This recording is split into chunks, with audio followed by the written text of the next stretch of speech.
Le Mozambique et la Tanzanie se donnent la main pour contrer les velléités des groupes djihadistes dans la province nord-est de Cabo Delgado. Les deux pays touchés par des attaques terroristes ont signé un accord de coopération. Un nouveau round de pourparlers entre Libyens s'est achevé ce mardi. Des responsables des deux camps rivaux libyens se sont retrouvés à Tanger au Maroc, au moment où se multiplient les médiations.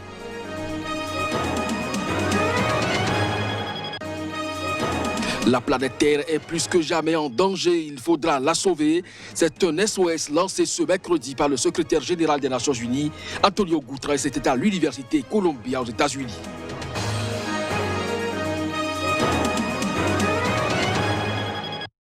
C'est là les grands titres à développer au cours de cette édition. Bonjour à chacun, bonjour à tous et bienvenue. Le Mozambique et la Tanzanie se donnent la main pour contrer les velléités des groupes djihadistes dans la province nord-est de Cabo Delgado. Les deux pays touchés par des attaques terroristes ont signé à cet effet un accord de coopération. Reportage. Au Mozambique, un groupe djihadiste sème la terreur dans la province de Cabo Delgado. La Tanzanie frontalière n'est pas aussi épargnée. De part et d'autre de la frontière, des efforts sont faits pour venir à bout du fléau, mais les deux pays veulent désormais mutualiser leurs efforts. Leurs chefs de police se sont rencontrés à cet effet dans la localité de Mtwara, en Tanzanie. Je tiens vraiment à le remercier d'avoir accepté de venir ici pour que nous puissions discuter ensemble de notre collaboration dans la lutte contre ce groupe terroriste. Les Tanzaniens veulent des mesures concrètes pour mettre un terme à cette tuerie brutale. Je demande aux Tanzaniens de rester calmes et de coopérer avec la police en fournissant des informations potentielles alors que nous unissons nos forces pour lutter contre ces criminels.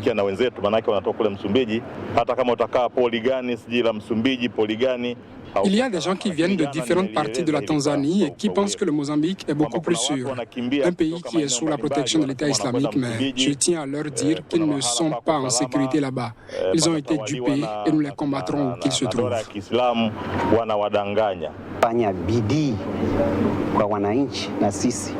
Nous ferons de notre mieux dans le cadre du partenariat avec nos homologues des forces de police tanzaniennes pour nous assurer que nous sommes en mesure d'en finir avec les terroristes qui ont mis le feu à 175 maisons et tué de nombreuses personnes.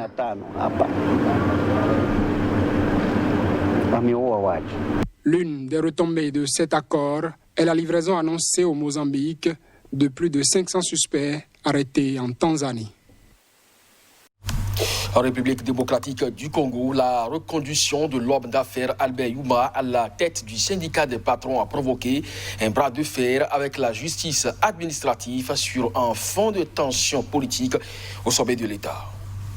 Albert Youma, 65 ans, proche de l'ancien président Joseph Kabila Kabange, a été réélu jeudi pour un 6e mandat de 3 ans à la tête de la Fédération des entreprises du Congo, FEC. Vendredi, la réélection du tout-puissant patron des patrons est annulée par le Conseil d'État, saisi par l'un des candidats écartés, Dieudonné Kassembo. La FEC refuse de se plier à la décision du Conseil d'État qui demande de nouvelles élections à bulletin secret. En poste depuis 2005, Youma est le président du conseil d'administration de la société publique minière Gécamine. L'industriel est connu pour ses diatribes contre les ONG étrangères comme Global Witness. Celles-ci ont avancé en 2017 que 750 millions de dollars avaient été détournés des caisses de la Gécamine à la fin des années Kabila 2001 à 2019.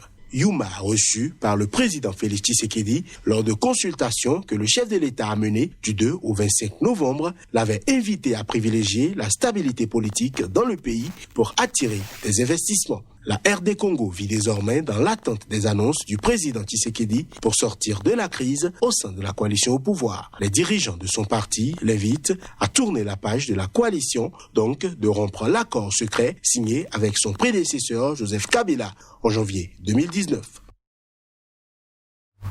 Toujours en République démocratique du Congo, l'ONG Médecins sans frontières a annoncé ce mardi qu'elle mettait fin à ses actions dans la province du Sud Kivu, située dans l'est du pays.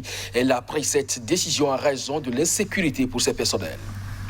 Médecins sans frontières a pris la difficile décision de mettre fin à l'essentiel de son soutien à la fourniture de soins de santé à Kimbi et Baraka, dans le territoire de Fizi.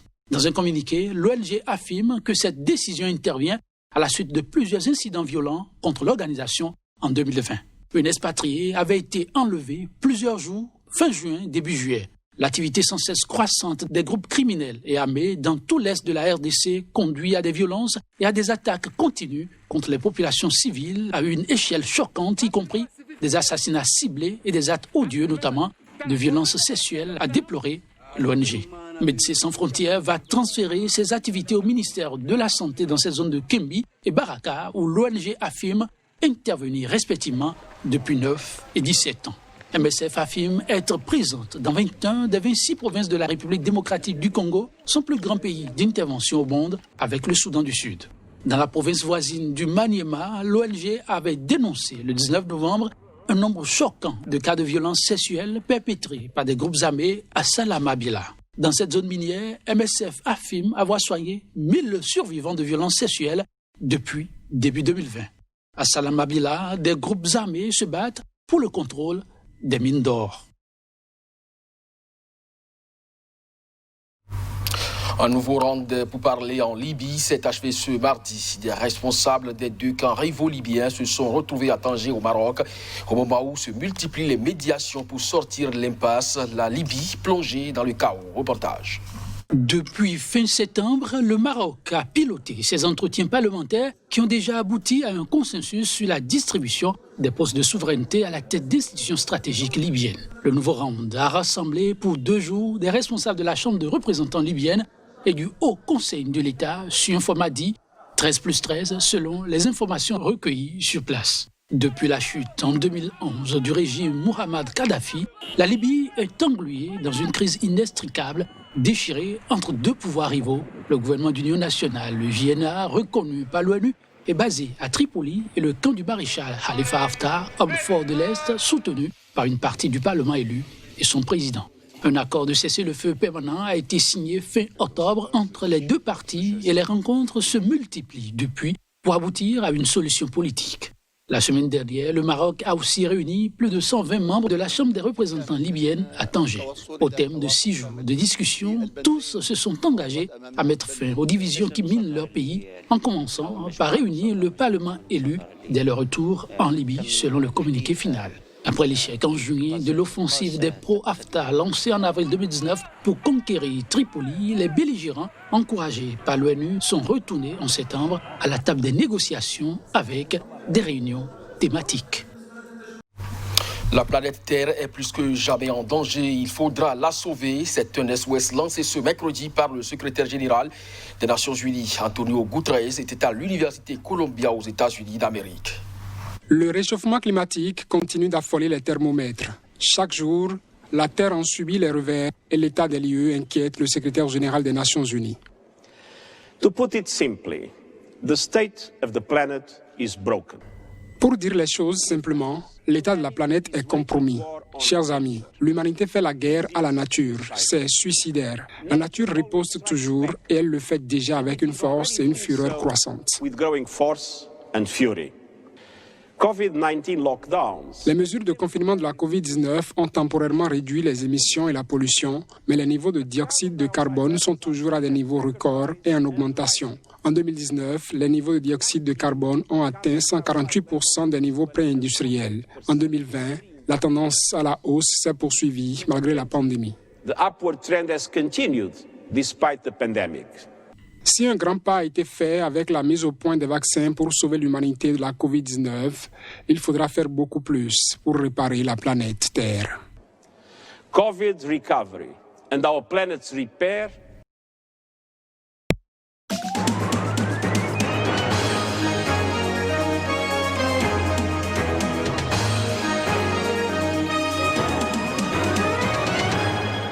Le Mozambique et la Tanzanie se donnent la main pour contrer les velléités des groupes djihadistes dans la province nord-est de Cabo Delgado. Les 2 pays touchés par des attaques terroristes ont signé un accord de coopération. Un nouveau round de pourparlers entre Libyens s'est achevé ce mardi. Des responsables des 2 camps rivaux libyens se sont retrouvés à Tanger au Maroc au moment où se multiplient les médiations.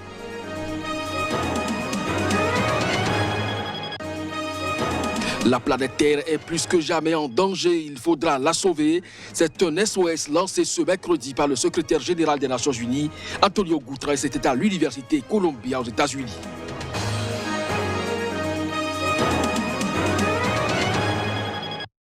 C'est là les grands titres à développer au cours de cette édition. Bonjour à chacun, bonjour à tous et bienvenue. Le Mozambique et la Tanzanie se donnent la main pour contrer les velléités des groupes djihadistes dans la province nord-est de Cabo Delgado. Les deux pays touchés par des attaques terroristes ont signé à cet effet un accord de coopération. Reportage. Au Mozambique, un groupe djihadiste sème la terreur dans la province de Cabo Delgado. La Tanzanie frontalière n'est pas aussi épargnée.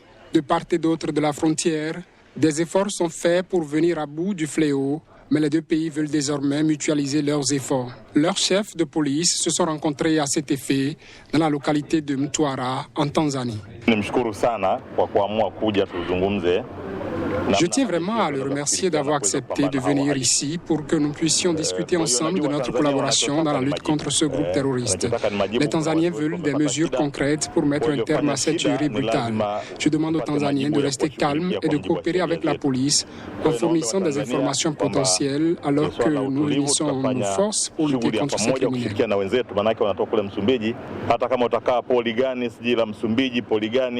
Il y a des gens qui viennent de différentes parties de la Tanzanie et qui pensent que le Mozambique est beaucoup plus sûr.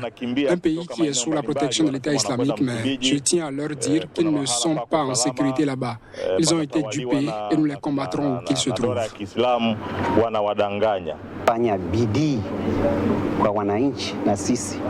Nous ferons de notre mieux dans le cadre du partenariat avec nos homologues des forces de police tanzaniennes pour nous assurer que nous sommes en mesure d'en finir avec les terroristes qui ont mis le feu à 175 maisons et tué de nombreuses personnes.